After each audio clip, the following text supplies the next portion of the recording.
Okey, sekarang kita akan lihat untuk pair AUD USD. Okey, kita lihat untuk time frame daily, fokus untuk minggu hadapan. Okey, 4 hingga 8 Mei 2020. Okey, baik. Sekarang dekat time frame daily ni kita dapat lihat pada minggu lepas berjaya berlaku breakout. Okey, breakout buy dengan setup dekat sini adalah golden setup. Okey, golden setup untuk setup dominant. Okey. Dan sepanjang kenaikan ni pada minggu lepas, okey, ada setup dominant pada time frame H1 dan juga H4 yang memberitahu lebih awal untuk melakukan kenaikan. Okey, untuk time frame daily masih lagi kuat buy ataupun buyer masih lagi kuat, tapi sama ada minggu hadapan akan berlaku sell ataupun buy, masih lagi kita akan filter untuk time frame H1 dan juga H4, terutama pada time frame H4 lah sebagai arah. Okey, sekarang kita akan lihat untuk time frame H4.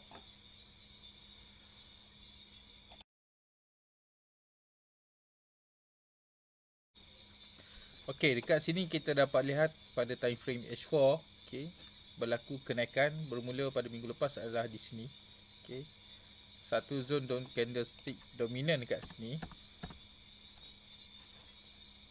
Okey, pada minggu lepas.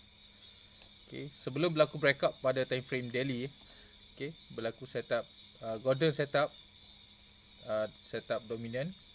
Kemudian berlaku kenaikan yang kedua di mana berlaku selepas siap ataupun berjaya membuat golden setup. Okey, kemudian berlaku sekali lagi ini adalah diamond setup ataupun pengukuhan arah. Ini adalah setup dominant rebound. Okey, pada time frame H4 untuk pair AUD USD. Okay, kemudian pengukuhan ini adalah pengukuhan arah untuk setup dominant rebound adalah pengukuhan arah. Kemudian dia melakukan kenaikan. Okey, pada akhir minggu lepas, okey, price cuba membuat retracement, berlaku retracement dekat sini, cuba membuat retest dalam zone-zone SNR. Okey. Jadi dekat sini untuk satu perjalanan yang kuat perlu berlaku satu setup dominant yang baru. Okey. Contoh berlaku dekat sini penurunan, tidak ada dominant pada time frame H4, tetapi pada time frame H1 ada setup dominant. Okey, tetapi kita jarang menggunakan H1 sebagai setup arah. H1 adalah sebagai setup arah untuk sementara sahaja, tapi untuk arah yang kuat kita gunakan time frame H4. Okey. Dan ada satu lagi tips yang saya pernah sharing dekat ataupun dalam kelas, di mana jika berlaku sama ada berlaku dominant sebagai arah ataupun dominant yang dimatikan.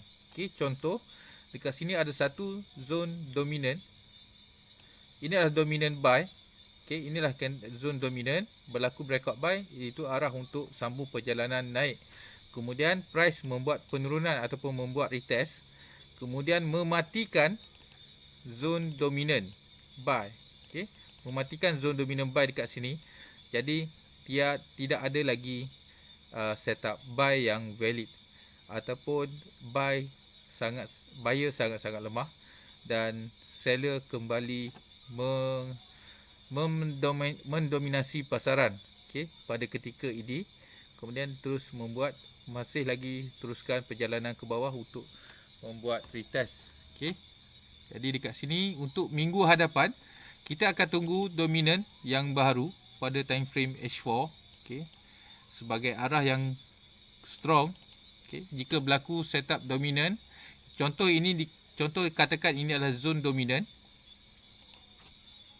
Okey, jika berlaku zone dominant yang baru dan berlaku breakout buy, kita akan fokus untuk buy. Okey, kita akan fokus untuk buy. Dan kita hanya akan sell sekiranya setup buy ini dimatikan. Okey, sekiranya setup buy ini dimatikan. Jika berlaku setup dominant buy yang baru, maka buy adalah valid. Okey, selagi tidak dimatikan pada time frame H4. Okey, satu lagi bagi anda yang suka untuk intai entry yang lebih awal, anda boleh intai pada setup time frame H1, setup dominant yang ada pada time frame H1. Itu paling awal untuk anda mencari entry. Okey. Dan entry anda, enter position mesti berlaku ataupun dilakukan pada time frame M5 ataupun M15.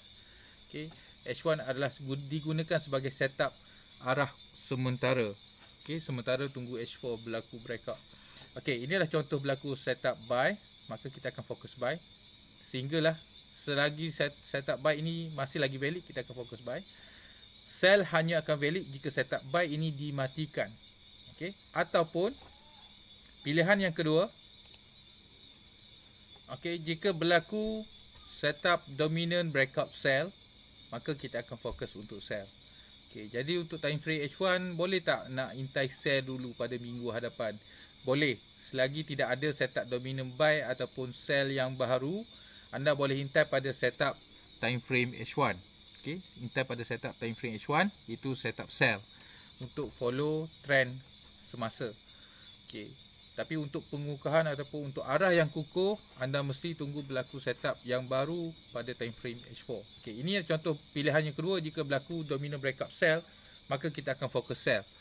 Okey, selagi setup sell ini tidak dimatikan. Buy hanya akan kuat ataupun hanya akan valid semula, okey, untuk follow time frame daily tadi. Sekiranya berlaku setup sell dimatikan, okey, dia buat kenaikan, mematikan setup sell, ataupun berlaku setup dominant pada untuk pilihan yang pertama tadi. Jika berlaku setup dominant buy, baru akan follow daily balik. Okey, time frame daily memang mengatakan nak buy, buyer masih lagi kuat. Okey, tetapi time frame H4 mesti follow time frame daily ataupun sekurang-kurangnya pada time frame H1. Okey, itu saja untuk AUD USD.